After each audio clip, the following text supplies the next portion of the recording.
नमस्कार। आजको सन्दर्भ कार्यक्रममा यहाँहरूलाई स्वागत छ। म चन्द्रबानिया। दर्शकवृन्द, सत्तारूढ दल नेकपाभित्र विवाद बढिरहँदा अहिले शीर्ष नेतृत्व तहमै एकले अर्कालाई दुश्मन जस्तो देख्ने व्यवहार भइरहेको छ। चर्का भाषणबाजीमा एकले अर्कोलाई गलाउने र तथानाम भन्नेसम्मको अभिव्यक्तिहरू देखिरहेको छ।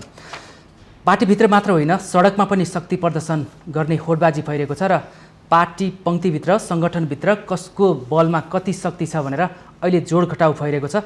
यसले गर्दा नेकपाभित्रको विवादले मुलुक झन्झन अस्थिर बन्दैरहेको छ। मुलुक अस्थिर बनिरहँदा नेकपाकै कारण भएको भनेर अहिले सर्वत्र निष्कर्ष निक्लिरहेको छ। यति हुँदा पनि सत्तारूढ दल अझै गम्भीर बन्न सकेको छैन, स्थायित्वतर्फ उन्मुख हुन सकेको छैन। स्थायित्वको लागि प्रधानमन्त्री केपी शर्मा ओलीले नयाँ जनादेशमा जाने कदम अगाडि बढाउँदा उहाँमाथि पार्टीभित्र र बाहिरबाट अहिले विरोधी खेमाहरू खन्निरहेको अवस्था देखिन्छ। के नयाँ जनादेशमा जान त्यति सहज नभएको हो? नेकपाभित्र विवाद बढिरहँदा, बाह्य हस्तक्षेप बढिरहँदा तैपनि युवा नेतृत्व सडकमा शक्ति प्रदर्शन गर्दा त्यो विषयमा भने पटक्कै मुख खोल्न सकिरहेको छैन। किन सकिरहेका छैनन्? के प्रधानमन्त्रीको कदम संवैधानिक कि असंवैधानिक भनेर विवादमा मात्रै चर्किरहने या नेपालको राजनीतिक समस्या नेपालभित्रै समाधान गर्न सकिन्छ भनेर नेतृत्वले सक्षमता देखाउने? आज हामी यो विषयमा चर्चा गर्ने प्रयास गर्नेछौँ। यो विषयमा कुराकानी गर्नको लागि आज हामीसँग नेकपाका केन्द्रीय सदस्य रविन्द्र अधिकारी र संविधानविद एवं अधिवक्ता हरिप्रसाद मैनाली आज हामीसँग हुनुहुन्छ। उहाँसँग हामी अहिलेको सङ्कटको निकास खोज्नको लागि यो बहसलाई अगाडि बढाउनेछौँ। यहाँ दुवैजनालाई स्वागत छ। हजुर, धन्यवाद। म सबभन्दा पहिला नेकपाका केन्द्रीय सदस्यबाटै सुरु गर्न चाहन्छु। यहाँहरू अहिले जसरी शक्ति प्रदर्शनको लागि सडकमा आइरहनु भएको छ नि, यो शक्ति प्रदर्शन चाहिँ अब सडकमा त देखाइहाल्नुभयो, अब चाहिँ नयाँ जनादेशको लागि तयारी गर्दा कसो होला? यो जुन प्रधानमन्त्रीले प्रतिनिधि सभाको विघटन गर्नुभयो, हाम्रो मान्यता के हो भने यो राजनीतिक हिसाबले पनि उपयुक्त छैन। नेपालको संविधान जो हामीले जनआन्दोलनद्वारा प्राप्त गरेका हौँ, रगत र पसिनासँग साटिएको छ यो संविधान र यसले मुलुकको सार्वभौम सत्ता सम्पन्न जनतालाई बनाएको छ। यो संविधानको विरुद्धमा छ र यसले एक किसिमले निरङ्कुशतातर्फ उन्मुख हुने सङ्केत गर्दछ, प्रतिगमनतर्फ जाने सङ्केत गर्दछ र यसले मुलुकलाई थप अस्थिरतातर्फ लैजाने खतरा देखिन्छ। त्यसो भएको हुनाले यो असंवैधानिक छ, यो जनादेशको विपरीत पनि छ र यसले मुलुकका समस्याहरूलाई सम्बोधन गर्नुको बदला झन्झन मुलुकलाई सङ्कटको भुमरीतिर अगाडि बढाएर लिएर जान्छ। त्यसो भएको हुनाले हामीले यो असंवैधानिक कदमको विरोध गरेका हौँ, नम्बर 1। दोस्रो कुरा, हामीले के भनेका छौँ भने प्रतिनिधि सभा जो विघटन गर्ने अधिकार छैन प्रधानमन्त्रीलाई, त्यो विघटित भएकै छैन। अहिले पनि त्यो प्रतिनिधि सभा जीवित छ भन्ने हाम्रो भनाइ हो। अब जहाँसम्म प्रधानमन्त्रीज्यूले असंवैधानिक कदम चाल्दा चाल्दै पनि वैशाख महिनामा निर्वाचन गर्छु भनेर भन्नुभएको छ, त्यो कुनै हालतमा पनि निर्वाचन सम्भव छैन। निर्वाचन गर्नको निम्ति उहाँले यो कदम चाल्नु भएको पनि होइन। यसले गर्दाखेरिमा मुलुक थप अस्थिरतातर्फ जान्छ र जनताका अधिकारहरू सङ्कुचित हुँदै जान्छन् र यही मेसोमा प्रतिगामी शक्तिहरूले अरू बढी थप चलखेल गर्ने स्थिति पैदा हुन सक्छ। मुलुक थप झन् सङ्कटको भुमरीतर्फ फस्दै जाने खतरा देखिन्छ। त्यसो भएको हुनाले हामीले विरोध गरेका हौँ। भनेपछि यहाँ नेकपाको केन्द्रीय सदस्य हुनुहुन्छ, यहाँको विगतलाई हेर्दाखेरि युवा सङ्घको पनि पदाधिकारी भएर कम्युनिस्ट आन्दोलनलाई अगाडि बढाइसकेको व्यक्ति हुनुहुन्छ, निरन्तर कम्युनिस्ट आन्दोलन हुनुहुन्छ। आफ्नै पार्टीको सरकार, आफ्नै पार्टीका अध्यक्ष एवं प्रधानमन्त्री केपी शर्मा ओलीले असंवैधानिक कदम अगाडि बढाउनुभयो, चाल्नुभयो भनेर यहाँ कसरी भन्न सक्नुभयो? हेर्नुहोस्, हाम्रो पार्टीभित्र केही समयदेखि अलिकति अप्ठ्यारो परिस्थिति सिर्जना भएको थियो। जुन उद्देश्यका साथ नेपालको कम्युनिस्ट आन्दोलनलाई बलियो बनाउनको निम्ति दुई ठुला कम्युनिस्ट पार्टीको बीचमा एकता भएको थियो र त्यो एकताको जगमा नेपाली जनताले जुन हिसाबले हाम्रो पार्टीलाई विश्वास गरेर लगभग 2/3 नदी पुग्ने एउटा जनादेश प्राप्त भएको थियो, त्यसलाई हामीले सदुपयोग गर्न सक्नुपर्दथ्यो। हामीले पार्टीभित्रका आन्तरिक जीवनलाई स्वस्थ बनाउन सक्नु पर्थ्यो। पार्टी एकतालाई राम्रोसँग त्यो स्पिरिटलाई हामीले क्यारी गर्न सक्नु पर्थ्यो। पार्टीभित्र व्यापक रूपमा छलफल हुनु पर्थ्यो, बहसहरू हुनु पर्थ्यो। सरकारको काम कस्तो छ सरकारले के राम्रो गर्न पर्छ, के राम्रो गर्न सकेन, यसबारेमा व्यापक छलफल र बहस हाम्रो पार्टीभित्र हुन सके। कमरेड केपी शर्मा ओलीले छलफल नहुनु र प्रधानमन्त्रीको कदम असंवैधानिक भन्नु त फरक कुरा होला नि। यसैले म भनिरहेको छु, कमरेड केपी शर्मा ओलीले पार्टीभित्र कुनै पनि विषयमा गहन तरिकाले छलफल गर्ने, बस्ने, निर्णयमा प्रक्रियामा सामेल हुने र त्यो एकतालाई आत्मसात गर्ने र मुलुकलाई एउटा कम्युनिस्ट पार्टीलाई जनताले दिएको जनादेशलाई ठिक ठाउँबाट सदुपयोग गर्ने कुरामा उहाँले जे हदसम्म पहल कदमी लिनु पर्दथ्यो त्यो लिन सक्नु भएन। त्यसो भएको हुनाले आन्तरिक कुरा गर्नु हो। त्यसो भएको हुनाले पार्टीभित्र बहस भयो, छलफल भयो, कमिटीमा छलफल गरौँ, पार्टीका निर्णयहरू कार्यान्वयन गरौँ, बैठक बसौँ, एकताको स्पिरिटलाई आत्मसात गरौँ, जनताले दिएको जनादेशको सम्मान गरौँ। कम्युनिस्ट पार्टीको सरकार हो, कम्युनिस्ट पार्टीको सरकारले जनतालाई धेरैभन्दा धेरै सुविधा दिउँ, मुलुकलाई कायापलटको दिशामा लैजानुपर्छ भनेर पार्टीभित्र छलफल भयो। छलफल हुँदाखेरिमा यो परिस्थिति कसरी आयो भन्नेमा तपाईँ कारणमा जानुभयो। म प्रधानमन्त्रीको कदम पछिको अवस्थामा जाँदैछु। प्रधानमन्त्रीको कदमलाई यहाँले ठाडै भन्नुभयो असंवैधानिक। आफ्नै पार्टीको प्रधानमन्त्री, आफ्नै पार्टीका अध्यक्षले चालेको कदमलाई असंवैधानिक किन भनेको?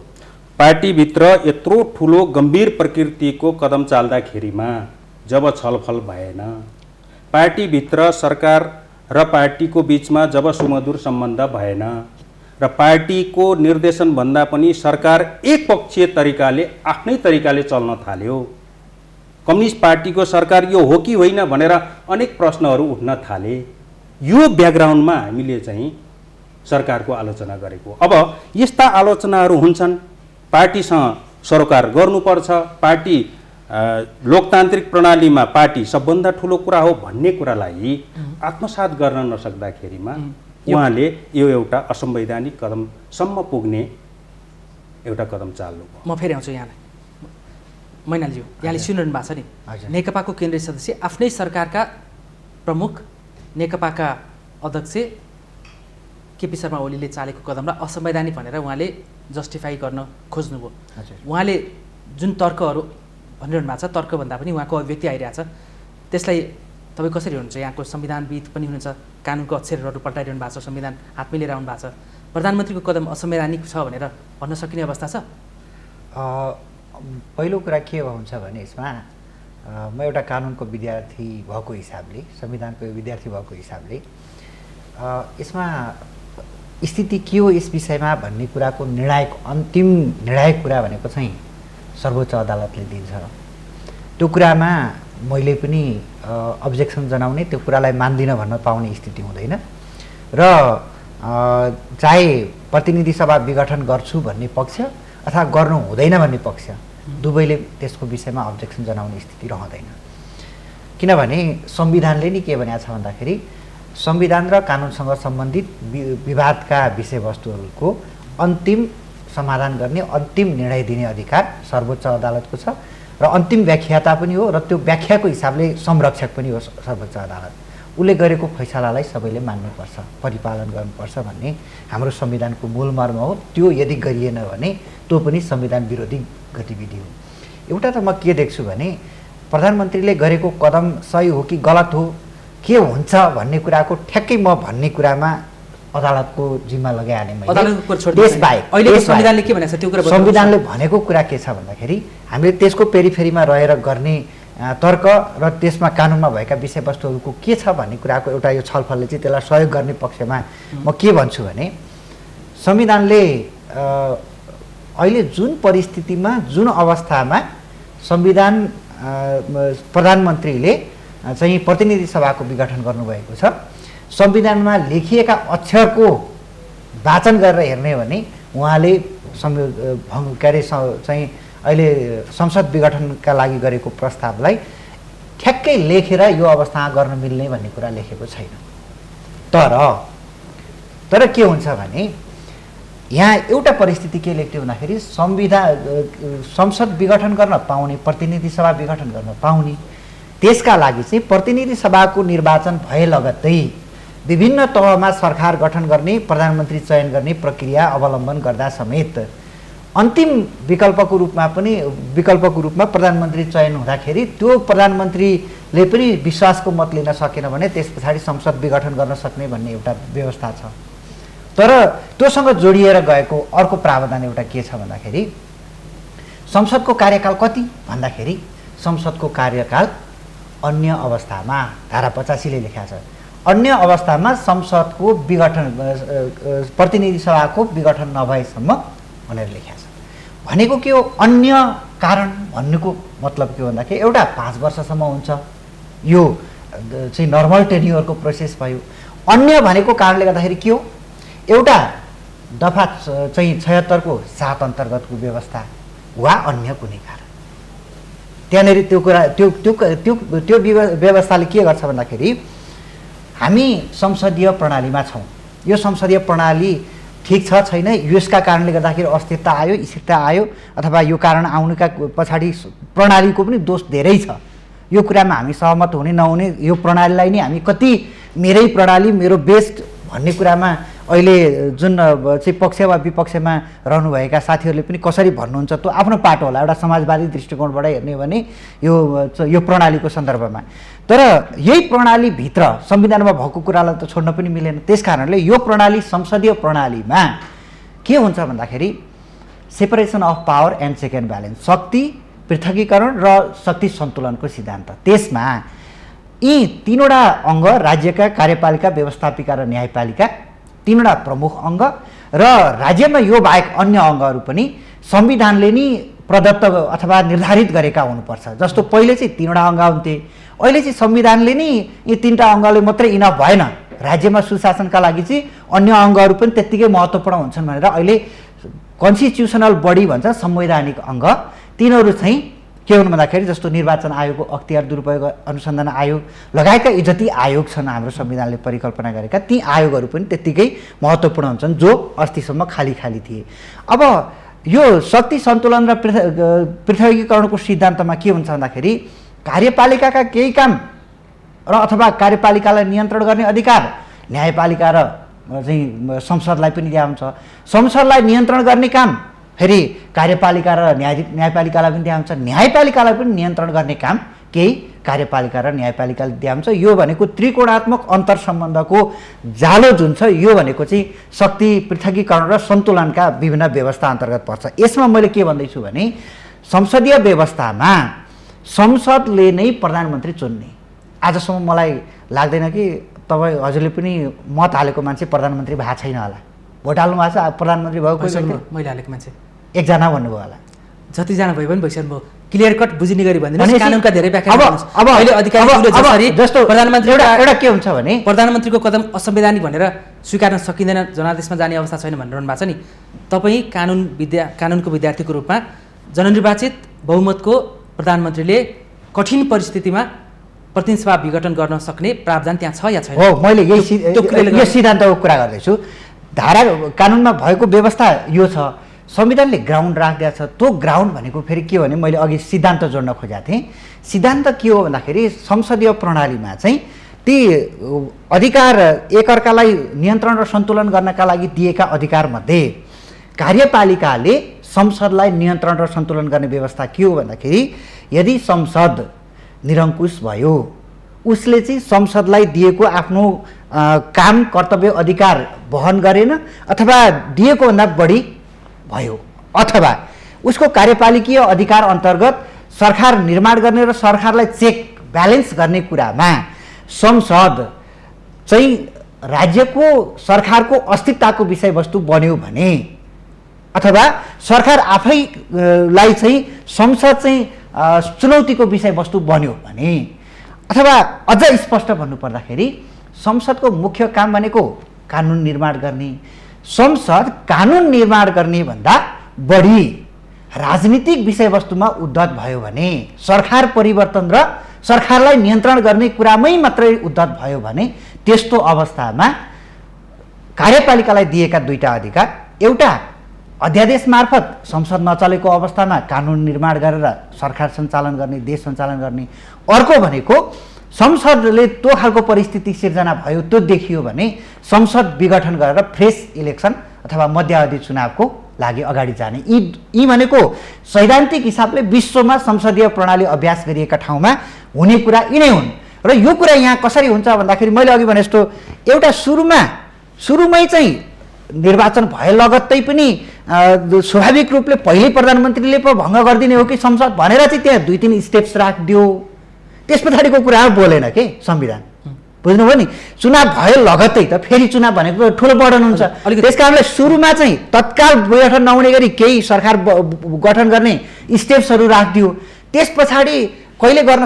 सक्ने भन्ने कुरा लेख्दैन एउटा कुरा त्यसमा म अर्को जस्टिफाई यहाँले भन्दै हुन्छ नि अलि छोटो छोटोमा बुझाउनु होला यो लामो उत्तर भयो भने जनतालाई बुझ्न गाह्रो हुन्छ दर्शकलाई बुझ्न गाह्रो हुन्छ हामी नै अल्मलिन्छौँ होइन यहाँले भन्नुभयो संसद सरकारलाई नियन्त्रण गर्ने ढङ्गले मात्रै उद्धत भयो भने जननिर्वाचित बहुमतको सरकारले प्रधानमन्त्रीलाई दिएको अधिकार हो उहाँले प्रतिनिधि सभा विघटन गर्न पाउने व्यवस्था छ व्यवस्था मैले अघि भने लटरपटर कुरा नगर्नुहोस् सिधा जवाफ दिनुहोस् त्यो व्यवस्था प्रधानमन्त्रीलाई छ या छैन त्यो व्यवस्था संसदीय प्रणालीमा यो प्रधानमन्त्रीको प्रणालीगत अधिकार हो जो कुरालाई संविधानले नपाउने भनेर लेखेको छैन उसो भए अहिले प्रधानमन्त्रीले जे स्टेप लिनुभयो नि प्रतिनिधि सभा भङ्ग गरेर नयाँ जनादेशमा जाने जुन कदम छ निर्णय छ यो राइट छ ठिक छ यो होइन संसदीय प्रणाली हामी मान्ने हुँदाखेरि संविधानमा भएको प्रावधान बमोजिम यो कुरा रोक्ने अथवा उसले प्रधानमन्त्रीले अधिकार प्रयोग गर्न नपाउने भन्ने कुराको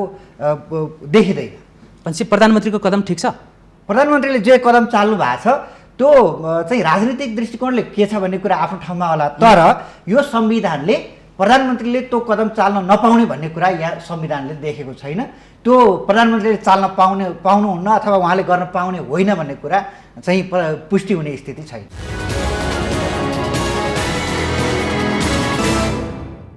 भनेपछि नयाँ जनादेशमा जाने यो कदम सही छ प्रधानमन्त्रीले संवैधानिक हिसाबले उहाँले गरेको कुरालाई चाहिँ गलत भन्न मिल्दैन प्रणालीगत हिसाबले र संवैधानिक हिसाबले ठिक छ नभनेर गलत भन्न मिल्दैन किन भनेको यता कान छ भने सिधै यताबाट समाते भइहाल्यो नि यताबाट हात किन घुमाइरहे होइन यो कुरा मैले अघि भनिहालेँ यो भनेको अदालतमा व्याख्याको विषय बन्यो तपाईँ एउटा कुरा के भने असंवैधानिक भन्ने उल्लेख छैन असंवैधानिक भन्ने छैन मैले अघि भने नि एउटा तपाईँले जस्टिफाई अब जिस्टमा दिने प्रयत्न गर्नु होला म फेरि आउँछु उहाँले अहिले जे व्याख्या गर्नुभयो नि संसदीय प्रणाली भएका मुलुकहरूमा जननिर्वाचित प्रधानमन्त्री यो गर्ने अधिकार छ हाम्रो संविधानले पनि त्यो गर्न पाउँदैन भनेर लेखेको छैन भन्नुभयो होइन यसो भयो भने किन विरोध होइन उहाँको कुरा दुईटा कन्ट्रोभर्सियल कुरा आयो एक त उहाँले विघटन गर्ने स्पष्ट परिभाषा संविधानले गरेको छैन पनि भन्नुभयो र मैले उहाँको अभिव्यक्तिबाट के अर्थ लगाउन सक्छु भने उहाँलाई सम्मान गर्दै उहाँ आफै पनि प्रधानमन्त्रीले गरेको काम संवैधानिक छ कानुन सम्मत छ भन्ने कुरामा उहाँ त्यति ढुक्क हुनुहुन्न एउटा मेरो पोइन्ट दोस्रो कुरा राजनीतिक रूपले संसदले प्रधानमन्त्रीलाई कहाँनिर अवरोध गर्यो प्रतिनिधि सभा विघटन गर्ने कुरा र संसदको बीचको राजनीतिक भेट कहाँ भयो फेस गर्नुभयो उहाँले ल म चाहिँ बहुमत प्राप्त सरकार अब को प्रधानमन्त्री भइन यसकारणले म चाहिँ यो गर्छु भन्ने आधार त कहीँ छैन नि त हामी स्पष्ट के भनेका छौँ भने संविधानले जो देशको मूल कानुन हो यद्यपि म कानुनको विद्यार्थी होइन लामो समयदेखि हामी अस्थिरताको जन्जालमा फस्दै गयौँ कहिले अल्पमतको सरकारले धेरैचोटि बहुमतको सरकारले संसद विघटन गर्ने स्थिति भयो त्यसकारण अहिलेको संविधानले यो कुरालाई स्पष्ट भन्यो कि अब प्रतिनिधि सभाको अकाल मृत्यु हुँदैन एउटा कन्डिसनमा बाहेक जुन कन्डिसन भनेको के हो भने संसदमा कसैले पनि आफ्नो स्पष्ट बहुमत देखाउन सकेन संसदीय दलको नेता बन्न सकेन प्रधानमन्त्री भइसकेपछि 30 दिनभित्रमा उसले तपाईँको चाहिँ आफ्नो बहुमत सिद्ध गर्न सकेन भने कुनै विकल्प पनि रहेनन् भने मात्रै प्रधानमन्त्रीले त्यो संसदको विघटन गर्ने कुरा हो नम्बर 1 र दोस्रो कुरा प्रधानमन्त्री प्रणालीको कुरा गर्छौँ हामी लोकतान्त्रिक गणतन्त्रको कुन चरणमा छौँ त्यो कुरा त हामीले बुझ्नु पर्यो नि कतिपय साथीहरूले अब कानुनविद मैनालीजीहरूले दिनु होला अब तपाईँको इजरायलमा यस्तो भइरहेछ जापानमा यस्तो भइरहेछ अथवा अमेरिकामा यस्तो भएको थियो आदि इत्यादि आउन सक्छन् हामी कुन फेजमा छौँ नेपालको संविधानले के भन्छ हाम्रो लोकतान्त्रिक गणतन्त्रको कुन चरणमा हामी छौँ? के हामी सधैँ तपाईँको चाहिँ 2-2 वर्ष 3-3 वर्षमा निर्वाचन सम्पन्न गर्न सक्छौँ? एउटा कन्डिसनमा बाहेक सक्दैन। प्रधानमन्त्रीलाई यदि तपाईँको चाहिँ संसद विघटन गर्नु र चलो एकछिनलाई मानौँ भने त्यसका संसदीय प्रक्रियाहरू छैनन्। अब संसद बसेर छलफल गर्नुपर्ने विषय थियो नि त। अहिले त आज भोलिबाट त संसद को बैठक बस्नुपर्ने थियो नि त। त्यसकारणले यी सबै कुराहरू जो साथीहरूले विघटनको पक्षमा आफूलाई मत जाहेर गरिरहनु भएको छ उहाँहरूलाई पनि के छ भने भित्रैदेखि आफू कन्फिडेन्ट हुनुहुन्न कि प्रधानमन्त्रीले चालेको कदम सही छ भनेर। त्यसैले यो कदम संविधानको मर्मको विपरीत पनि छ, राजनीतिक दृष्टिकोणले पनि गलत कदम छ र स्थिरताको दृष्टिकोणले पनि प्रधानमन्त्रीले सही कदम चाल्नु भएन। यो राजनीतिक रूपमा गलत छ भनेर यहाँले भन्नुभयो नि, यसमा चाहिँ मेरो विमति र यहाँले थप स्पष्ट पार्न मैले समय पनि दिएँ। बहुमतको सरकार छ, झन्डै 2/3 सरकार, शक्तिशाली प्रधानमन्त्रीलाई बालुवाटारमै निवासमै घेराबन्दी गरिरहेको पार्टीभित्रकै अवस्था देखिन्छ। एउटा जननिर्वाचित प्रधानमन्त्रीलाई कुनै पनि निर्णयमा चाहिँ अगाडि बढ्न नदिने र नियुक्ति प्रक्रियाहरू राज्य सञ्चालनका कतिपय विषयहरूलाई चाहिँ अवरोध गरिरहेपछि उहाँले त एउटा बोल्ड डिसिसन त गर्नै पर्ने होला। लामो समयसम्म कति समयसम्म चाहिँ मुलुकलाई अनिर्णयको बन्दी बनाउने, बहुमतको सरकार भनेर जनतामा देखाउने अनि निर्णय चाहिँ केही गर्नै नपाउने भएपछि उहाँले चाहिँ राजनीतिक अधिकार प्रयोग गरेर पनि त अगाडि बढ्न सक्ने अवस्था होला नि। एउटा अस्थिरतालाई चिर्नको लागि चाहिँ स्थिरताको लागि होइन भनेको के हो र? नेकपा भित्रको सार संक्षेपमा विवाद के हो र? म यहाँलाई प्रति प्रश्न गर्न सार संक्षेप विवाद त स्पष्टै छ, शक्तिको सङ्घर्ष होइन, प्रधानमन्त्रीलाई निर्णय प्रक्रियामा निरन्तर होइन। उहाँले 5 वर्ष सरकार सञ्चालन गर्नुहोस्, नेकपाले दिएको जिम्मेवारी हो। तर मौखिक भयो, पार्टीको बैठकहरूले उहाँलाई अंकुश लगाएको होइन। अंकुश भनेको के? पार्टीले यो नगर त्यो नगर यो निर्णय नगर। लोकतन्त्रमा पार्टी प्रमुख कुरा हो कि होइन? अझ कम्युनिस्ट पार्टीको सरकार सञ्चालन गरिरहँदा पार्टीले सार्वजनिक गरेको घोषणापत्रको आधारमा सरकार सञ्चालन हुनुपर्छ, पार्टीको स्पष्ट मार्गनिर्देशनमा सरकार सञ्चालन हुनुपर्छ भनेर भन्ने कुरा के जायज होइन? पार्टीका बैठकमा हामी छलफल गरौँ भन्ने कुरा के जायज? पार्टीको घोषणापत्रले सरकार चलाउने हो? चलाउने होइन, पार्टीले चाहिँ सरकार चलाउने हो। पार्टीको स्पष्ट मार्गनिर्देशनमा चल्ने हो सरकार। पार्टीले त सुझाव दिने हो नि। हो, त्यही कुरा। तर संसदबाट निर्वाचित भएको प्रधानमन्त्रीले त सरकार चलाउने हो नि, पार्टीले त सुझाव मात्रै दिने होइन। होइन, संसदीय दलको के त्यहाँ सबै साथीहरू स्वतन्त्र भएर आउनु भयो र? यही पार्टीको चुनाव चिन्हबाट जितेर आउनु भएको होइन, यही पार्टीको घोषणापत्रलाई सार्वजनिकरण गरेर आउनु भएको होइन। तर पार्टी गठन हुनु र सरकार चलाउनुमा त भिन्न भिन्नै अङ्ग होला नि। एक हिसाबले एउटा उदाहरण दिन्छु म यहाँलाई। जस्तो सभामुख पनि पार्टीकै उम्मेदवार हुन्छन्, पार्टीकै सदस्य पार्टीकै टिकट पाएर निर्वाचित भएर संसदभित्र प्रवेश गर्छन्। तर सभामुखमा निर्वाचित भइसकेपछि त उहाँ त तटस्थ रहनुपर्ने मान्यता छ नि। उहाँले फेरि पार्टीकै भूमिकामा खेल्ने भयो भने सभामुखको भूमिका के रहन सक्छ? त्यस्तै प्रधानमन्त्री पनि पार्टीमा रहनु र प्रधानमन्त्री चुनिसकेपछि कर्तव्य त होला नि राज्य सञ्चालनको। होइन, सभामुख भनेको अलग संवैधानिक पद भयो होइन, प्रधानमन्त्री भनेको कार्यकारिणी पद भयो होइन। पार्टीको स्पष्ट घोषणापत्रलाई सार्वजनिक गरेर यो आधारमा त्यसका आधारमा जितेर आएका प्रतिनिधिहरूले प्रधानमन्त्रीलाई संसदीय दलको नेता बनाउने हो भनेपछि प्रधानमन्त्री कहिले पार्टीभन्दा बाहिर हुन्छ लोकतन्त्रमा? अनि पार्टीले गरेका निर्णयहरूलाई पार्टीले घोषणापत्र मार्फत अगाडि बढाएका कुराहरूलाई प्रधानमन्त्रीले मान्न किन गर्ने? जुनसुकै पार्टीको भए पनि पार्टीभित्र छलफल हुनु पर्यो कि परेन? राम्रा भएदेखि राम्रा भन्न पर्यो, नराम्रा भएदेखि नराम्रा भन्न पर्यो, बैठकमा छलफल हुनु पर्यो। पार्टीले त तपाईँ हाम्रो पार्टीको कुरा गर्नुभयो भने भदौमा बसेको कार्यदलले ल अब मेजर तपाईँको चाहिँ कुराहरू अगाडि लैजाँदाखेरिमा पार्टीसँग छलफल गरेर लैजाने। आज निर्णय भयो, भोलिपल्ट मन्त्रीहरू नियुक्त हुन्छन्, पर्सिपल्ट राजदूतहरू नियुक्त हुन्छन्। यसले तपाईँको पार्टीभित्र समस्या पैदा गर्छ। अहिलेको सङ्कट त्यसकै कारण हो होइन? बिल्कुल उपज त्यसकै हो। केही थप्दै हुनुहुन्छ? अलिकति स्पष्ट पार्नुहोस् त। यसमा चाहिँ जुन हामीले संसद विघटनको कुरा संवैधानिक वा असंवैधानिक भन्ने कुराको निष्कर्ष निकाल्ने कुरामा योभन्दा अगाडि संसद विघटनका जति चाहिँ परिस्थितिहरू छन् र तिनीहरूमा व्याख्याको क्रममा आएका कुराहरू के छन् भने संसद विघटन भन्ने जुन विषय छ यो भनेको चाहिँ प्रायः जसो गरेर पोलिटिकल क्वेसन्स जोडिएको कन्स्टिट्युसनल डिबेट हो। यसमा राजनीतिक विषय जोडिएको कारणले गर्दाखेरि राजनीतिक विषयवस्तु जोडिएको कुरालाई चाहिँ अदालतले व्याख्या गर्दाखेरि पनि त्यसलाई छुट्टै ढङ्गले हेर्ने चाहिँ हाम्रो जुरिस्प्रुडेन्सियल प्र्याक्टिस अथवा यो जस्टिसको इन्टरप्रिटेसनको पार्टबाट त्यो अभ्यास रहेको पाइन्छ। अब यसमा समस्या हेर्ने हो भने यो रिजनेबल हो कि होइन, संसद विघटन अहिलेको लागि आवश्यक हो कि होइन भन्ने लेन्सबाट नै हेर्ने हो कि यो विघटन गर्न नपाउने भन्ने कुरा त संसदीय मोडेलमा प्रधानमन्त्रीले भन्ने हुँदैन। यहाँ जम्माजम्मी के गरिदियो भन्दाखेरि सुरुको अवस्थामा चाहिँ तत्काल गर्न पाउँदैन भयो, केही परीक्षण गरौँ मन्त्री परिषद बनाउने कुरामा, त्यो पनि पार लागेन भने गर, त्यस पछाडिको परिस्थिति ओपन छ। त्यो ओपन भनेको संसद विघटन गर्न पाउने अधिकारको अवस्था हो। यो अवस्थालाई अहिलेको परिस्थितिसँग तुलना गर्दाखेरि उपयुक्त कि अनुपयुक्त भन्ने कुरा हेर्ने हो। यो कुरामा उपयुक्त र अनुपयुक्त भन्ने कुरामा के छ भन्नुहुन्छ भने अघि तपाईँले भन्नुभयो नि पार्टीभित्रको विषयवस्तु, पार्टीले सरकार सञ्चालन गर्न खोजेका कुरा, सरकारले चाहेर पनि सरकारका कामहरूलाई कार्यान्वयन गर्नका लागि आवश्यक पर्ने संवैधानिक अङ्ग र अन्य अङ्गहरूमा नियुक्ति गर्न नसकेका कुरा, नियुक्तिमा जसले जे भने पनि छर्लङ्ग कुरा के भन्दाखेरि नियुक्तिका लागि बारम्बार मिटिङ बसेको, 1 वर्षभन्दा बढी समयदेखि 40 जनाभन्दा बढी नियुक्ति गर्ने ठाउँ खाली रहेको, काम गर्न नपाएको परिस्थिति, त्यसलाई रिकभर गर्नका लागि बिचमा अध्यादेश पनि ल्याएको प्रधानमन्त्रीले प्रयास गरेको, त्यो फेरि नियुक्ति गरौँ मिलाएर भनेर फेरि फिर्ता गरेर प्रधानमन्त्रीलाई चाहिँ सहजीकरण गर्छौँ भनेको, फेरि नियुक्ति गर्नका लागि सभामुखको अनुपस्थित भएर फेरि असहयोग गरेको, अनि सभामुख समेत जो प्रतिनिधि सभा छ, प्रतिनिधि सभाको सभामुख सदस्य रहेको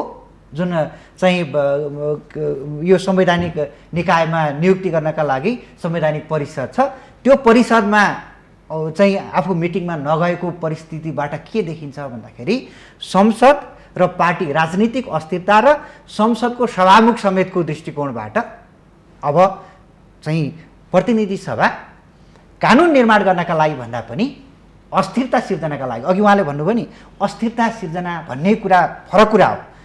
कहिले पनि संसदको अस्थिरता हुँदैन, सरकारको अस्थिरता हुन्छ। सरकारको अस्थिरता संसदले सिर्जना गर्छ। अहिलेसम्म विश्वका कुनै पनि संसद विघटन भएका इतिहास हेर्नुहुन्छ र त्यसका पछाडिको कारण हेर्नुहुन्छ भने प्रतिनिधि सभाले अनावश्यक रूपमा सरकारमाथि गरेको हस्तक्षेपको रियाक्सन स्वरूप आएका घटनाहरू छन्। भनेपछि अहिलेको प्रतिनिधि सभा विघटनको पछाडि प्रधानमन्त्रीले रियाक्सन लिनु परेको कारण अवस्था हो कि होइन, यसमा हामीले एउटा यो हेर्ने हो। अनि जनताले त हेर्ने अर्को कुरा के पनि हो भने ल उहाँले विघटन गर्नुभएको थिएन, संसदमा आउनु भएको थियो, फेस गर्नुभएको थियो, हामी पहिले भोगेका होइनौँ र अहिलेसम्ममा संसद बोलाएको थियो र संसदको अभ्यासमा गएको थियो र विघटन भएको थिएन भने बरु चरम अस्थिरता हुन्थ्यो, चरम चलखेल हुन्थ्यो, विदेशी शक्तिहरूको सभासदहरूको मूल्य निर्धारण हुन्थ्यो, होटलमा सभासदहरू कुन होटलमा जाँदा मूल्य कति हुन्छ भनेर त्यता दगुर्थे, कसलाई प्रधानमन्त्री बनाउँदाखेरि कति आउँछ भन्ने कुराको लेखाजोखामा कुदिन्थ्यो। यो चिज चाहिँ ठिक थियो र थिएन नि। अहिले संसद विघटन नभएर संसद बसेको भएदेखि यही हुन्थ्यो। अनि यो चिज त हाम्रा लागि आवश्यक थिएन नि, आवश्यक होइन नि। त्यस कारणले मैले के देख्छु भने अहिलेको जुन परिस्थिति छ संसद विघटन गर्नुका पछाडि एउटा राजनीतिक कारण, पार्टीभित्रको आन्तरिक विवाद हुँदै त्यहाँसम्म पुगेको कुरा, अनि प्रधानमन्त्रीलाई आफ्नै पार्टी र प्रतिपक्षी दलको तर्फबाट पनि काम गर्ने कुरामा अवरोध सिर्जना भएका कुरा, अनि पार्टीभित्रैबाट चाहिँ विभिन्न हिसाबका चाहिँ असहयोग भएका कुराहरू जुन देखिएका छन् त्यो जनताले सहजै मूल्याङ्कन गर्न सक्ने कुरा छन्। त्यस कारणले गर्दाखेरि प्रधानमन्त्रीले लिएको स्टेप्स भनेको अस्थिरता होइन। अब चुनाव नभइन्जेल त स्थिरै छ नि सरकार। त्यस कारणले गर्दाखेरि यो अस्थिरताको कारण नभएर यो अझ संसदलाई पोल्युटेड, प्रदूषित गर्न र हुने अवस्थाबाट बचाएको चाहिँ भन्छु म। तपाईँ परिकल्पना गर्नुहोस् न अहिले संसद चलेको भएदेखि के हुन्थ्यो भनेर। कम्तीमा अबको पिरियोडिक इलेक्सन नभइन्जेलसम्म 3-4 जनासम्म प्रधानमन्त्री हुन्थ्यो होला। हामीलाई के प्रधानमन्त्रीको सङ्ख्या वृद्धि गर्नु परेको छ र? त्यस कारणले गर्दाखेरि यदि उनले गरेका गलत कामहरू थिए भने त्यो त जनताबाट गर्नुपर्छ कि पार्टीको आन्तरिक रूपबाट गर्नुपर्छ कि? अनि उहाँले भने जस्तो पार्टीले पनि सरकार सञ्चालन गर्ने होइन नि, कुकुरले पुछार हलाउने कि पुछारले कुकुर हलाउने भने जस्तो पार्टी एउटा आधार होला, म पनि राजनीतिक हिसाबले कतै कुनै हिसाबले म पनि झुकाव होला, सबैको एउटा प्रजातान्त्रिक मुलुकमा त्यो हुन्छ, स्वाभाविक कुरा हो। तर जुनसुकै राजनीतिक दलबाट चाहिँ प्रधानमन्त्री भएको भए तापनि मन्त्री भएका भोलिपल्ट, प्रधानमन्त्री भएका भोलिपल्ट त्यो कुनै पनि राजनीतिक दलको भन्दा बढी जनताको हो। उसलाई भोट नहाल्ने मान्छेको पनि प्रधानमन्त्री हो, उसलाई भोट नहाल्ने मान्छेको पनि मन्त्री हो। त्यस कारणले गर्दाखेरि प्रधानमन्त्री भएपछि प्रधानमन्त्रीका लिमिटेसन के हुन्छन्, जनताका आवश्यकता के हुन्, राज्यको आवश्यकता के हो, त्यसतर्फ केन्द्रित हुन्छ। र कहिल्यै पनि कानुनी व्याख्याको विषय नबन्ने भनेको राजनीतिक दलको घोषणापत्र हो। घोषणापत्रमा भएका कुरा सबै चाहिँ कार्यान्वयनमा आउँदैनन्, ती कुरा भनेको मार्गदर्शक कुराहरू हुन्। तर एउटा कुरा हामीले के चाहिँ देखेका थियौँ भन्दा घोषणापत्रमा भएका कुरा विकास निर्माण र राज्यलाई चाहिँ उन्नत राज्य र विकसित राज्य बनाउने कुरामा सहकार्य गरेर जाउँ न, यतातिर आउनुहोस् राज्य बनाऊँ भनेर चाहिँ प्रधानमन्त्रीलाई नियन्त्रण गरेको, सन्तुलन गरेको, पार्टीबाट नियन्त्रण र सन्तुलन गरेको भन्दा पनि बढी त कुन नियुक्तिमा मलाई कतिजना, मेरो भागबाट कतिजना, मेरोबाट कतिजना मन्त्री, अनि गुटबाट मन्त्री पठाउनु पर्ने, अनि गुटको निर्देशनमा मन्त्री चल्ने, प्रधानमन्त्रीले मन्त्री चलाउन नसक्ने, अनि संवैधानिक आयोगहरू रित्तै को प्रधानमन्त्री भएका बेला त्यो आयोजना कम्प्लिट गर्ने भन्ने कुरामा मन्त्रीका स्ट्राटेजी बन्ने, यो प्रधानमन्त्री हुँदा मात्रै सक्नका लागि अघिल्लो तत्कालै सिद्धिन्छ कि भनेर विभिन्न व्यवधान आफै सिर्जना गर्ने, यस्ता कुरा त देखिए नि। जस्तो मेलम्चीको हेर्नुहोस् त, त्यो काम कम्प्लिट नहुँदाखेरि पानी खनेर त्यो मान्छेको ज्यान मरेका कुराहरू त्यसको कसले जिम्मा लिन्छ, त्यहाँ भएको खराबौँको क्षतिको कसले मूल्याङ्कन गर्छ, यस्ता कुराहरू देखिए। यो जनताले सबै एकदम इजिली हेरेका, देखेका, बुझेका कुरा छन्। यही कारणले अघिको सुरुवातको अवस्था होइन, हामी सुरुवातको सरकार गठनको प्रक्रिया नागेर माथि आइसकेका छौँ। माथि आइसकेपछि संसद विघटन गर्ने कुरामा क्वेसनै छैन। तल चाहिँ क्राइटेरिया राखिदियो, यति यति स्टेप जाऊ अनि मात्रै पाउँछौ भनेर, तत्काल पाउँदैनौ, सिधै नियुक्ति हुने बित्तिकै प्रधानमन्त्री हुने। माथि चाहिँ त्यो स्टेप्स नागिसकेपछि माथि गएपछि त त्यो यो विषयमा बोल्दिएन। त्यसमा पनि हामी 3 वर्षभन्दा बढी समय क्रस भइसकेको अवस्थामा मध्यावधि चुनाव भनेको त mid term, nearly mid time, we are forward then त मिड टाइम। हामी त बिचको समयबाट पनि नागेर अगाडि गइसकेका छौँ। त्यस कारणले गर्दाखेरि यसलाई यी दृष्टिकोणले हेरेर नै जस्टिफाई गर्ने हो।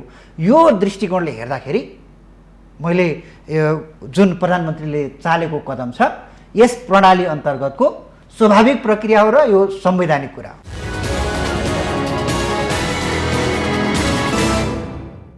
यहाँको कुरालाई उहाँले काट्नु भएको छ, उहाँको कुरालाई यहाँले काट्नु भएको छ। तर संसदीय व्यवस्थामा जननिर्वाचित प्रधानमन्त्रीले आफूलाई कठिन परिस्थिति देखेमा भङ्ग गरेर नयाँ जनादेशमा जान सकिन्छ भन्ने कुराहरू विगतका केही नजिरले पनि देखिन्छ। जस्तो 51 सालमा तत्कालीन प्रधानमन्त्री गिरिजाप्रसाद कोइरालाले संसद विघटन गर्दा सर्वोच्चले दिएको फैसलाले पनि यसलाई पुष्टि गर्छ होला, होइन? हजुर। यसमा त्यति मात्रै भन्दा पुग्छ या यसमा यहाँ केही जोड्नुहुन्छ? त्यसपछि म तपाईँलाई दिएँ अधिकारीज्यू। होइन, अहिले हामी लोकतान्त्रिक गणतान्त्रिक मुलुकको, गणतन्त्रसहितको मुलुकको संविधान अन्तर्गत हामी छौँ। त्यो संविधानै त्रुटिपूर्ण भयो कि जस्तो लाग्यो। होइन, यो संविधानले प्रधानमन्त्रीलाई कामै गर्न नदिने, यो संविधानले कुरा मात्रै गरेर होइन, संविधानमा अरू कयौँ कुराहरू होलान्, त्यसमा छुट्टै तरिकाले हामीले डिबेट गर्न सकिएला। तर प्रतिनिधि सभा विघटन गर्ने अधिकार अहिलेको संविधानले प्रधानमन्त्रीलाई दिएको छैन।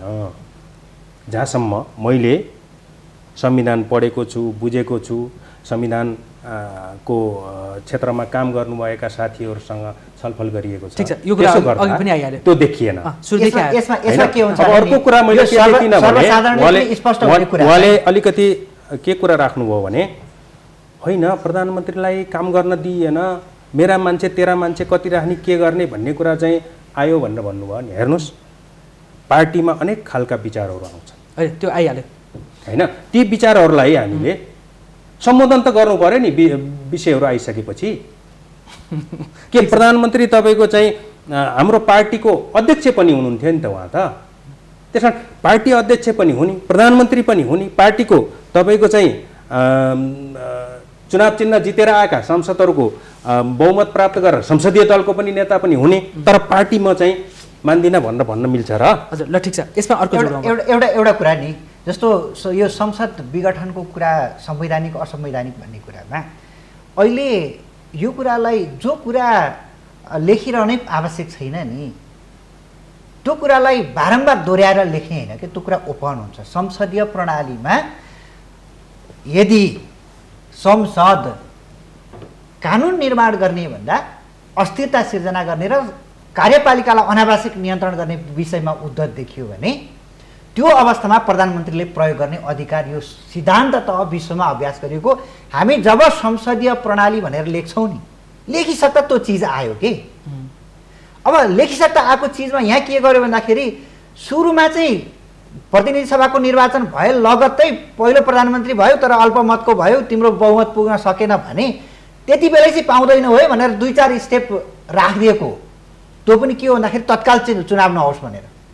त्यस पछाडिको विषयमा त बोलिरहनै आवश्यक परेन नि त। सुरुमा हतार गरेर चाहिँ नगर, तर पछिल्लो समयमा तिम्रो अधिकार सुरक्षित छ भने जस्तो एउटा कुरा रोक्नै पर्छ भने कस्तो हुन्छ भने एउटा यहाँ अर्को व्यवस्था जस्तो विश्वास र अविश्वासको मत छ नि, 2 वर्षभन्दा अगाडि विश्वास र अविश्वासको मत एकचोटि भएपछि राख्न नपाउने भन्ने व्यवस्था राख्यो होइन। त्यसमा के लेख्यो भने यो विश्वास अविश्वासको मत हुँदै हुँदै आएर यो संविधानको धारा 100 मा छ। त्यस पछाडि एउटा प्रोभिजो, त्यसलाई प्रोभिजो भन्छ संविधानमा, यो संविधानको भाषा छुट्टै हुन्छ। हेर्नुहोस् यसले के लेख्यो भने त्यहाँनिर चाहिँ प्रोभिजोले काटेन। जस्तो दफा 76 को उपदफा 7 बमोजिम बाहेक संसद विघटन गर्न पाइने थिएन भनेर लेखा थियो भने उहाँको अधिकार थिएन है। तर यहाँ प्रोभिजोमा के गर्यो, 2 वर्ष अगाडि चाहिँ अविश्वासको प्रस्ताव राख्न पाइँदैन भनौँ।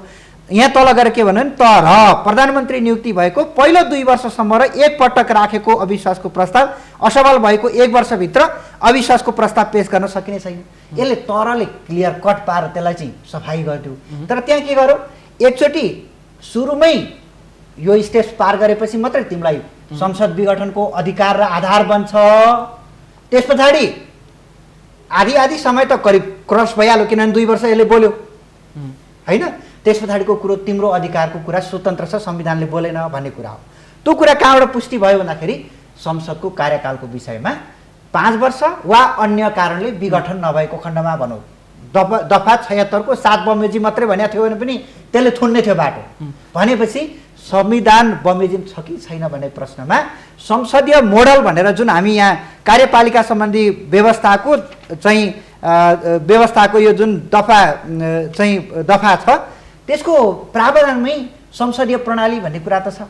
त्यस कारणले गर्दाखेरि यो कुरामा कुनै हामी चाहिँ दुविधा रहन आवश्यक छैन। एउटै कुरो, उनले संसद विघटन गर्नुपर्ने गरीको आधार र कारण राजनीतिक अथवा संसदले उनमाथिको अधिकार र कार्यपालिकामाथि नाजायज ढङ्गले अस्थिरता सिर्जना गर्ने र नियन्त्रण गर्ने गरीको काम गर्न लागेको स्थिति हो कि होइन, त्यो कुराको जजमेन्ट चाहिँ हुन आवश्यक। सर्वोच्च अदालतले अहिले यही मागेको छ होइन। हजुर, यो विषयलाई म यहीँ टुङ्गेँ। अब हामी समयको अन्तिममा छौँ, 8 मिनट जति बाँकी छ। अब यो प्रधानमन्त्रीको यो चाहिँ विशेष अधिकार हो, जहाँ संसदीय व्यवस्था हुन्छ त्यहाँ यो राइट्स छ, यो लेखिरहनु पर्दैन भन्ने उहाँको छ। यहाँले चाहिँ यो प्रधानमन्त्रीले चाहिँ नेपालमा जुन संविधान छ 2072ले जारी गरेको त्यो संविधानको खिलाफमा छ भनेर यहाँको तर्क आयो। मैले यसलाई यहीँ रोकेँ। अब अर्को कुरा, नेकपाभित्र अहिले विवाद छ, पार्टीको आधिकारिकतामा पनि विवाद छ होइन। पार्टीको आधिकारिकता विवाद चाहिँ के हो? अब ओली नेतृत्वको चाहिँ आधिकारिक नेकपा हो या प्रचण्ड नेपाल झलनाथ भएको पार्टी चाहिँ आधिकारिक हो? के लाग्छ यहाँलाई? बिल्कुल, नेपाल कम्युनिस्ट पार्टीको विधानले र निर्वाचन आयोगको प्रचलित मान्यताले जता केन्द्रीय कमिटीको बहुमत छ त्यही आधिकारिक हुन्छ। नेपाल कम्युनिस्ट पार्टीका 2/3 भन्दा बढी सदस्यहरू कमरेड प्रचण्ड र कमरेड माधव कुमार नेपाल अध्यक्ष रहेको नेपाल कम्युनिस्ट पार्टी जो नेकपाको मूलधार हो त्यसमा हुनुहुन्छ। त्यसो भएको हुनाले यही मूलधार हो र यसैले नै आधिकारिकता प्राप्त गर्छ। तर प्रधानमन्त्रीले 1100 कार्य समिति बनाउनु भएको छ नि विस्तार गरेर, त्यसको आधारमा चाहिँ उहाँ संस्थापन पक्ष बन्ने बलियो आधार देखिँदैन? यो हाम्रो पार्टीको विधान हो 2075 हामीले जारी गरेका छौँ। यसमा पार्टीको केन्द्रीय कमिटीको आधिकारिक सङ्ख्या 441 तोकिएको छ। कसरी त्यो 1149 हुन पुग्यो? त्यसमा थपघट गर्न मिल्दैन? मिल्दैन। हाम्रो यो विधान अनुसार मिल्दैन भन्नुभयो। जम्मा अरू एकीकरणबाट आएका वा पार्टीको केन्द्रीय कमिटीले आवश्यक ठानेको केही प्रतिशत मात्रै।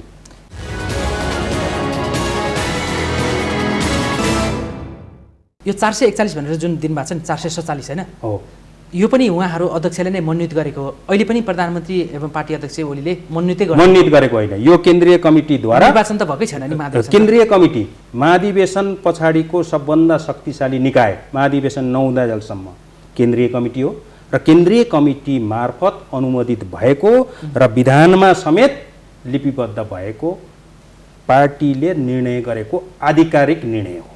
यसमा के छ? अब यसमा मलाई के लाग्छ भने प्रधानमन्त्री केपी ओलीले जुन अहिलेको परिस्थिति आछ नि संसद विघटनसम्म गर्नुपर्ने अवस्था र त्यो अवस्थाको कारण भनेको आफ्नै पार्टीभित्रका आफ्नै सहयात्रीहरूको चाहिँ कारण उहाँहरूको गतिविधिको विषयमा त्यति बेलै मूल्याङ्कन गरिसक्नु भएको रहेछ। म कसरी यो कुरालाई यहाँ जस्टिफाई गर्न चाहेँ भने जस्तो उहाँ प्रथम अध्यक्ष र संरचना त्यही अनुसारको थियो। प्रथम अध्यक्ष यो प्रथम अध्यक्ष भन्ने कुरा नै विधानमा उल्लेख गरिएको छैन। दुईटा अध्यक्ष हो, प्रथम र दोस्रो भन्ने नै छैन नि त्यसमा। यसमा होइन त्यो हो भने पार्टीका दुईटा अध्यक्षहरू हुनेछन् मात्र भनेको छ। त्यसमा प्रथम र दोस्रो भन्ने कुरै छैन अधिकारका हिसाबले। आधार चाहिँ यस्तो पनि हुन्छ पार्टी एकीकरण हुँदा छुट्टा छुट्टै निर्वाचन चिन्ह लिएर लडेका थिए। तत्कालीन एमाले बढी सिट ल्याएको र तत्कालीन माओवादी केन्द्रले कम सिट ल्याएपछि 60 र 40 को रेसियोमा चाहिँ पार्टी एकता भएको थियो। त्यसकारण 60% ल्याउने दलको नेता चाहिँ एक नम्बरको भयो कि भन्नेमा होइन। यो विधानले हामीले जे भनेका छौँ त्यसलाई आधार मान्ने हो नि हामीले त। प्र्याक्टिकल्ली जाँदाखेरिमा तपाईँले भनेको कुराको ठुलो र सानो पार्टीको कुरै थिएन। एउटा क्लियर कुरा के हो भने अब यस विषयको विवाद निरूपण गर्ने आधार भनेको विधान नै हो। हजुर, विधान सम्मत कामहरू भएका छन् छैनन् त्यसको प्रक्रिया के हो? जस्तो एउटा उहाँले भन्नुभयो केपी ओली अध्यक्षका हैसियतले उहाँको भूमिका कति भन्ने कुरा उहाँले भन्ने कुरा एउटा होला, विधानमा लेखेको कुरो के होला। तर तपाईँ हामीले स्पष्ट बुझ्ने कुरा त के छ भने बारम्बार सचिवालयमा बहुमत सदस्यहरू भेला भए बसे तर केपी ओली अध्यक्ष नआइन्जेलसम्म त कुनै निर्णय हुन सकेन नि। केन्द्रीय कमिटीका बैठकमा पनि उहाँको अनुपस्थिति भएका बैठकहरू त निर्णयविहीन बैठकविहीन भए नि त। उहाँको अधिकारका विषय एउटा विधानले त्यसरी अनिवार्यता तोकेको कुरा। अर्को कुरा चाहिँ फेरि के हो भने बैठक बस्नका लागि प्रक्रिया छ। बैठक बस्ने पनि यही विधानमै भएको प्रक्रिया के हो भन्दाखेरि अध्यक्षले बैठक बोलाएपछि त्यो निर्देशन दिएपछि महासचिवले बैठकको एजेन्डा तय गरी बैठकका एजेन्डासहित मिति तोकेर बैठक बोलाउने। अनि त्यो प्रक्रिया त आउनु पर्यो नि।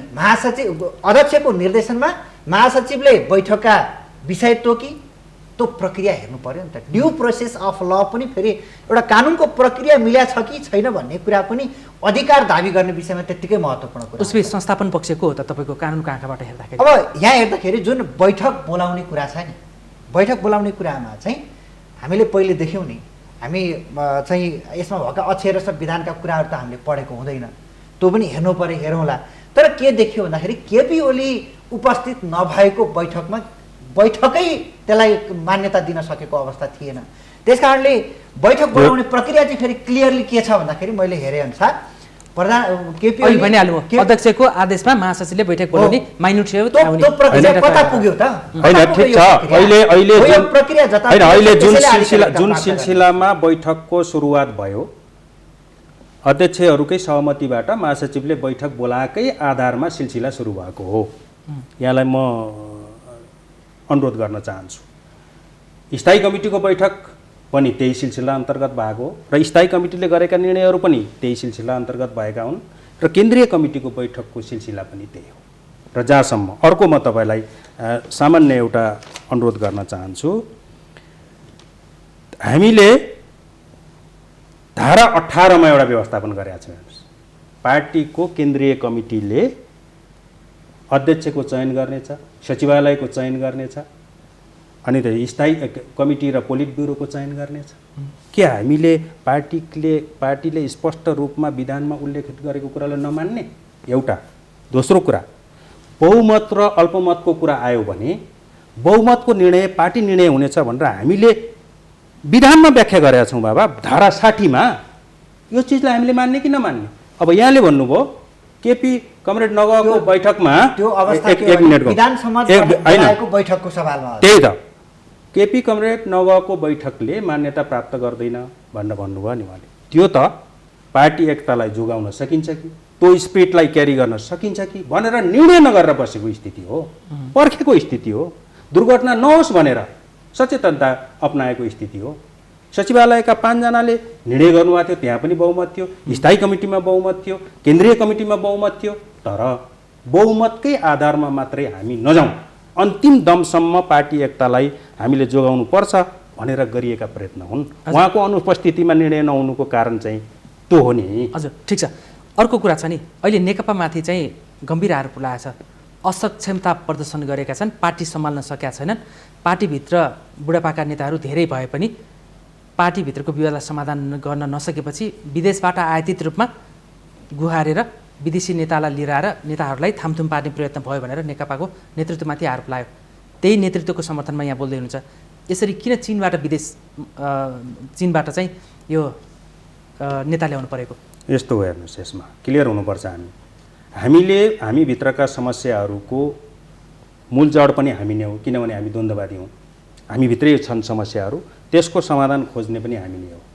सबैलाई दुनियाँलाई थाहा भएको कुरा के हो भने नेपाल कम्युनिस्ट पार्टी र चिनिया कम्युनिस्ट पार्टीको बिचमा राम्रो भातृत्वपूर्ण मैत्रीपूर्ण सम्बन्ध छ र उहाँहरूले यसो गर्नुहोस् उसो नगर्नुहोस्, तपाईँहरू मिल्नुहोस् या फुट्नुहोस् अथवा यो विषयलाई ब्याक जानुहोस् अथवा अगाडि जानुहोस् भनेर भनेको मेरो जानकारीमा छैन।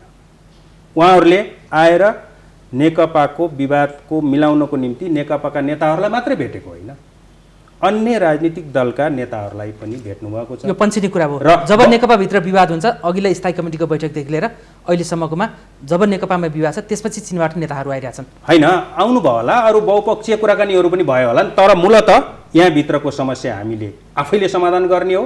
हाम्रा समस्याहरू छन् भने त्यसको निरूपण हामी आफैले गर्ने हो, अरू कसैले यो समाधान गरिदिएर हुँदैन। त्यसलाई आउनुभएका मित्रहरूलाई हामीले चाहिँ हस्तक्षेपको रूपमा बुझ्न पनि हुँदैन। हस्, पार्टीभित्रको समस्या आफैभित्रै नेपालभित्रै समाधान गर्नु होला। यहाँलाई सफलता मिलोस्। महत्त्वपूर्ण समय र विचारको लागि यहाँहरू दुवैजनालाई धन्यवाद। धन्यवाद। आदरणीय दर्शकवृन्द, सत्तारूढ दल नेकपाभित्रको विवादले अहिले मुलुक अस्थिरतातर्फ उन्मुख भइरहेको सन्दर्भमा यसको सहज निकास के हुन सक्ला, अब ताजा नयाँ जनादेशमा जान केले अवरोध गर्यो, युवा नेताहरू किन जान मानिरहेका छनन् भन्ने सन्दर्भमा केन्द्रित भएर हामीले छलफल गऱ्यौँ। यस विषयमा आज हामीसँग नेकपाका केन्द्रीय सदस्य रविन्द्र अधिकारी र संविधानविद एवं अधिवक्ता हरिप्रसाद मैनालीसँग थप स्पष्ट हुने प्रयास गऱ्यौँ। यिनै संवादको साथ आजको श्रृङ्खलाबाट म चन्द्र बानिया बिदा हुन्छु। सत्य, तथ्य र निष्पक्ष समाचारको लागि माउन्टेन टेलिभिजन हेर्दै रहनुहोला। नमस्कार।